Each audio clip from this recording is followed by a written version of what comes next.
দুটো ব্যাঙ একটা দুধের পাত্রে পড়ে গেল। তারা সেই পাত্র থেকে বের হওয়ার প্রাণপণ চেষ্টা করলো, কিন্তু কিছুতেই উঠতে পারল না। একটা ব্যাঙ আশা ছেড়ে দিল।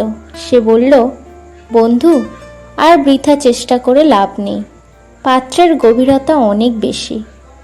শক্ত কোনো কিছুও এখানে নেই যে তার ওপর ভর দিয়ে লাভ দেব।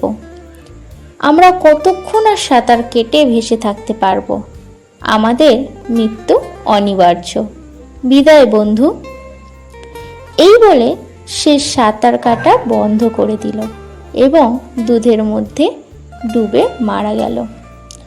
অপর ব্যাঙটা ভাবল, না, আমি সাঁতার কাটা থামাবো না যতক্ষণ না আমার সমস্ত শক্তি ক্ষয় হয়ে যাচ্ছে।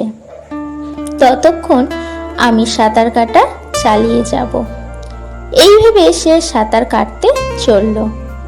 তার এই সাঁতার কাটার ফলে দুধ মন্থর হতে থাকলো। আস্তে আস্তে সমস্ত দুধ মাখনে পরিণত হলো।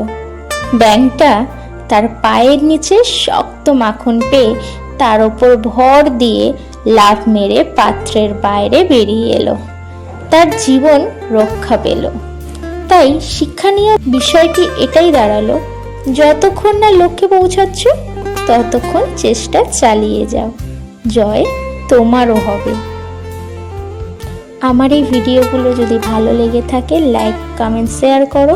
তোমরা দেখছি ভিডিও দেখছো, বাট লাইক কমেন্ট শেয়ার করতে ভুলে যাচ্ছ, যার ফলে আমার সত্যি বলতে তোমাদের কি মোটিভেশন দেব, আমি নিজে মোটিভেশন ডাউন হয়ে যাচ্ছি। তাড়াতাড়ি করে তোমরা আমার সাবস্ক্রাইব করো চ্যানেলটাকে, যাতে আমি খুব উৎসাহিত হই তোমাদের ভিডিও দেওয়ার জন্য।